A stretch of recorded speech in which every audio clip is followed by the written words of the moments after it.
Hello, and thank you for connecting with us. I'm Jenny Chavone from Corporate Communications, and I have the pleasure today to moderate this Let's Connect podcast. Many of our North America employees have expressed a high level of interest to learn about our financial performance, both from a regional and a business perspective. And our North America XCOM puts a high priority on sharing our results on a timely basis. This is further uniting all of us across the region. We hope you find the information we share in this podcast informative.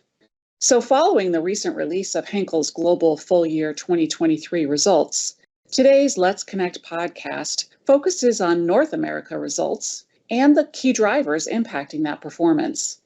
I would like to welcome my XCOM colleagues, Pernilla Lind Olsen, our Regional President for North America, and Pernilla also serves in Adhesive Technologies global and regional roles.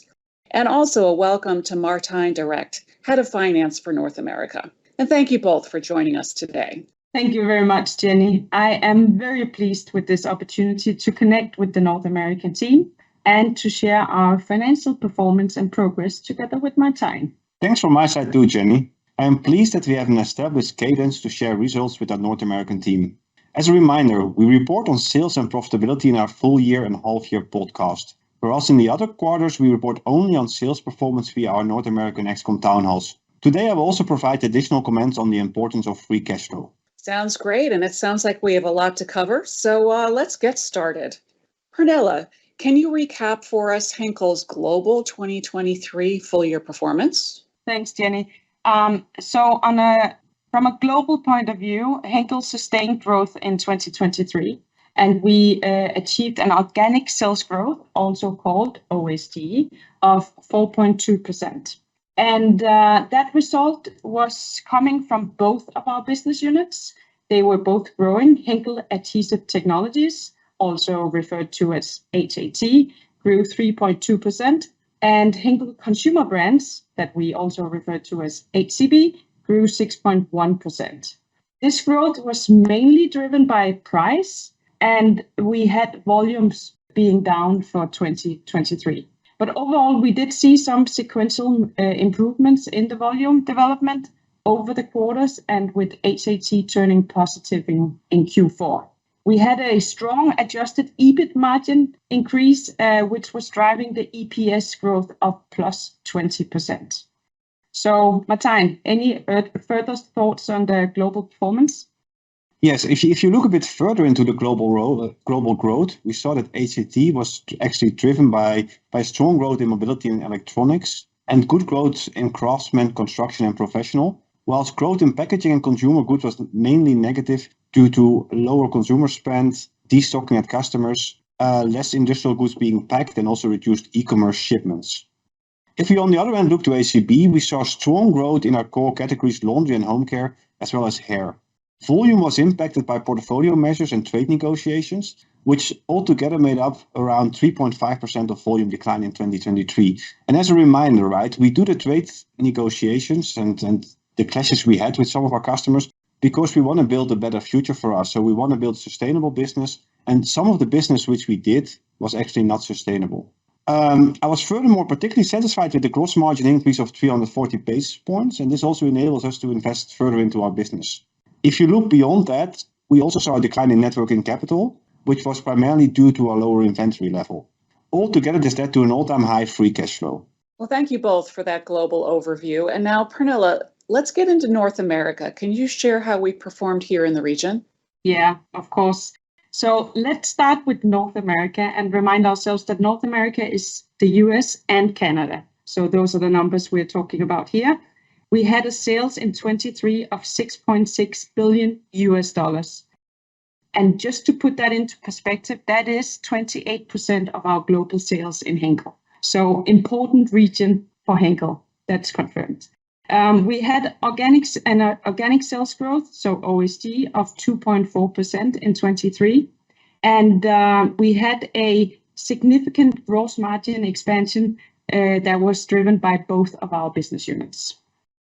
The results came through supported by us bringing new innovative solutions to the marketplace, our pricing actions, and tailwind on material prices. and in parts of the business that was reinvested into marketing. Overall, this resulted in a strong adjusted EBIT expansion, while the reported EBIT decline was mainly due to one-time and non-recurring impacts. Okay, so let's dig a little deeper into the business units and talk about how they performed in the North America region. Martijn, can you share? Yes, sure. If you look to HAT on the one hand, you see that we had a 1% OSG, which was mostly driven by higher demand and price increases, and a particular strong performance in the automotive SBUs, industrials, and consumer and craftsmen. Performance was driven, like I said, by pricing, and the area where we were not particularly happy with was that the volumes were down with -6%. We saw a strong gross margin increase, which was supported by higher margin portfolio mix and lower raw material costs.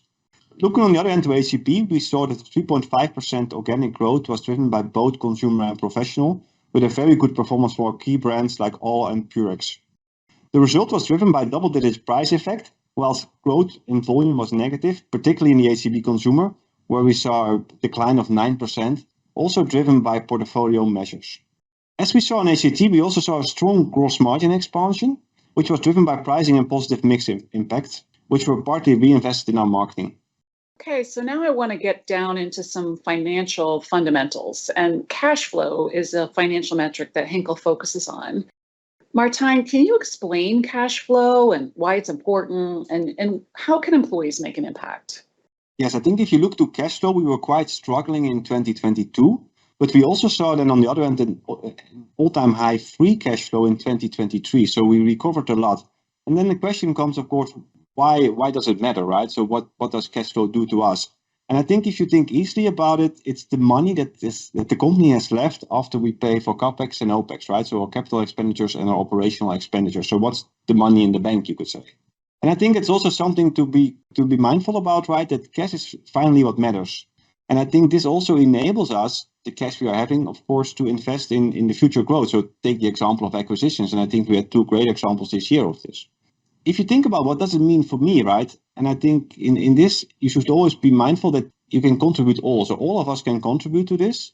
And if you think about very concrete examples, right? So if we negotiate shorter payment terms to customers, or we go with lower safety stock, these things are all helping us to generate cash. And I think that's extremely important because, like I said, by the end of the day, the cash is what matters. We saw around the world that we had a deficit in terms of knowledge about this topic. And that's also why we decided to make a workshop on a regional level to also make sure that all of us understand the importance and also can align their actions to make sure that we focus on cash. You should all have received the invite already. And by the end of March, we have the workshop, and I encourage everyone to join us. Great. Looking forward to that. Now, Pernilla, let's talk a little bit about the year ahead. Now that 2024 is upon us, what do you anticipate our challenges will be here in the region, and how do you think we're equipped to navigate them? In 2024, our focus will be very much on volumes and regaining volume losses. For our adhesive technologies business, this is, of course, about making sure we stay close to our customers, we deliver value, we regain some of the volumes that we lost, but also that we develop new business with our customers.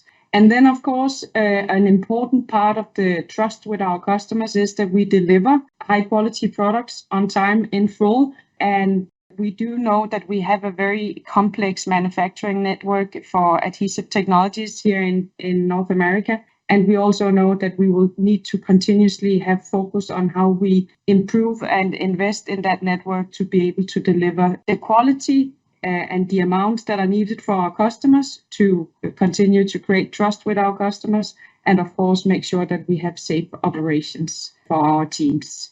2024 for HCB will be a further focus on our margin journey, driving profitable and healthy growth in line with better before bigger. And as we're getting better, we must also focus on bigger to drive volumes. There will be a continued disciplined execution of efficiency measures in our supply chain footprint, and the margin upsides from these undertakings will be used to fund investments in brand equities and profitable growth. If I may just return to adhesive technologies for 2 seconds, We do have a very good and strong existing business with strong customer relations, with value propositions to our customers. And we have announced the acquisition of critical infrastructure and the signing of Seal for Life, which are, of course, important and exciting opportunities to complement our current business and where we will have a lot of focus in 2024. So, Pernilla, a lot has happened in the 3 quarters since you have been in the region. And I know you've also spent time meeting with many teams across the region. Maybe you could share a few of your observations that maybe make you feel optimistic about the year ahead. Sure, Jenny. Thank you very much. So, yeah, I did spend a lot of time with our colleagues across the business units here in North America. And I did that because as a person, I'm very curious, but also I really want to understand how we run our business and how we deliver value to our customers. So a few observations from all of these conversations. First of all, we have a team that really knows our customers and our consumers well, and they are fully focused on delivering value to both. In turn, we have customers who really trust our teams, and that level of trust is making me super optimistic, because that is how we can continue to create value with our customers, together with our customers.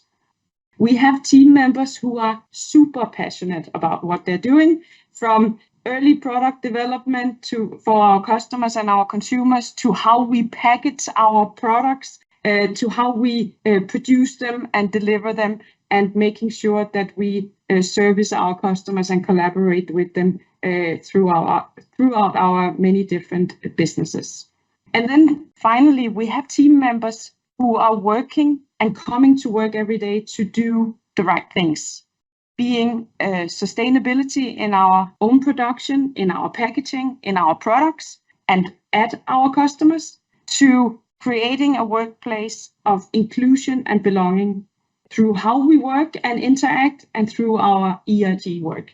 It's been really impressive to see and feel the passion for our customers and for our teams and for doing the right things. And if I summarize all of that and why I'm optimistic for the future, it's really that if we have customer value, sustainability, and an inclusive workplace as our guidelines, as what we're aiming at every day when we come to work, I think we cannot fail. Martijn, would you like to share your thoughts about the year ahead? Yes, Pernilla. I also believe that 23 is actually a very good and solid foundation for a successful 24 as well. I relate very much to what you said actually about customers and teams, but I would also like to particularly highlight one topic, and I think it's the need to focus on the right topics, right? So the topics that matter for the company. You know, we have the purposeful growth framework in place, and I think within that framework, it's up to all of us to define what is the right focus and what is the right topic to work on, right? And for me, it always starts by being very selective on what are the priorities for a certain year or for a certain period. And it also means that sometimes we have to stop activities, right, that add simply no value. And I think that always should be in the back of our mind that, you know, topics that actually create value for our customers, on the end of the day, also create value for Henkel and for all of us. And I think that's something to be very conscious about. Well, thank you. That conversation adds value for all of us. So thanks, Pernilla. Thanks, Martijn, for connecting with us today. Thank you, Jenny. It's always a pleasure to get to share with our colleagues across the region, first of all, our results. Secondly, our appreciation of what has been done. We achieved amazing results in 23. And of course, also share our thinking about our journey ahead and how we move into 2024. Thank you, Jenny, also from my side. I look forward to our next connection. All of us on the North America XCOM also value feedback from you. Please feel free to drop us a comment on this podcast in the News Hub. Just use the comment feature below the story, or reach out directly with your questions and ideas. And most of all, thanks for listening. During the year, the North America XCOM will bring you more updates about our financial performance, as well as ongoing information about our XCOM focus for the future on things like culture, compliance, and connections across our region. Watch your email and the North America News Hub for further information.